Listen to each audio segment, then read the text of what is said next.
Garfield is delusional from the murder of his friend. The entire strip is a lie created by Jim Davis to mask the guilt of the friend he murdered in cold blood. For years, Davis has been slowly losing his grip on reality and putting his existential crisis in the daily funnies, and people buy into this lie.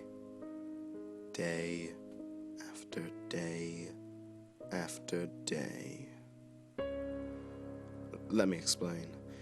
You see, ever since the 80s, Garfield has been living a lie.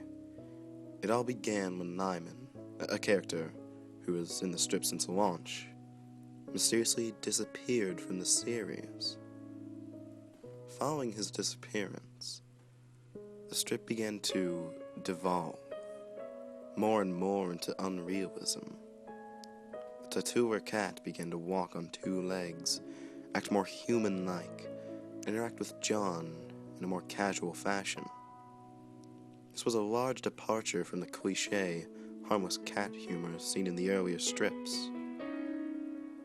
This all culminated into a strip in the late 80s, in which Garfield wakes up to an alternate reality.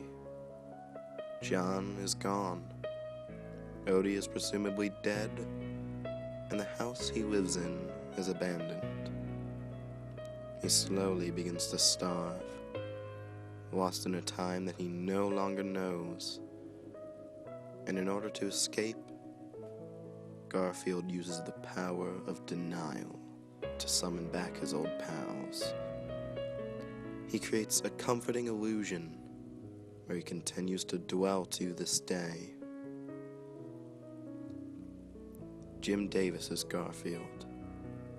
In the early 80s, a friend whom he lost contact with for a few years decided to visit for one night.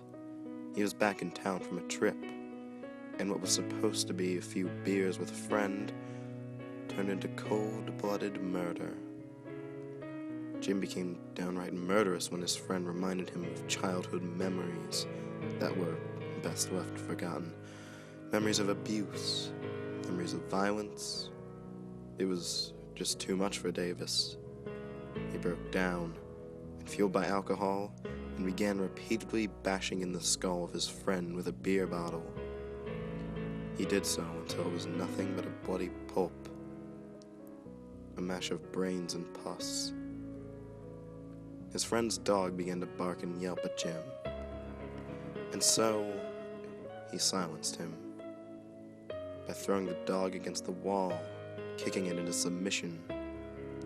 The dog lived, but was traumatized and happily stupid after the accident. All the while, Davis's cat watched in apathy, staring at the whole incident, unaffected, because he was the only one Davis cared about that was left. He began to treat his cat as a person, talking to him, letting him eat at the table. He slowly became insane. In 1989, a breaking point was reached. His cat died, and Davis was all alone. His dead friend's dog had run off and since found a home with a 3-person family a few counties down where he lived out the rest of his days. Being alone, Davis crafted the demented Alone Garfield strips. He demonstrated his ability to conjure an illusion, a lie to live by, because the truth was too ugly. To this day, Davis lives this lie in his own head. In truth, these were the last strips that Davis created as a free man, because he was soon found out for the murder. From an institution, he writes the strips, giving out the occasional interview that is uncharacteristically happy. To him, his friend simply left. His cat is alive, and the dog is playfully causing mischief. Jim Davis is lost in his own head, living a lie until the day he draws his last breath. Spread the story. The people deserve to know the truth.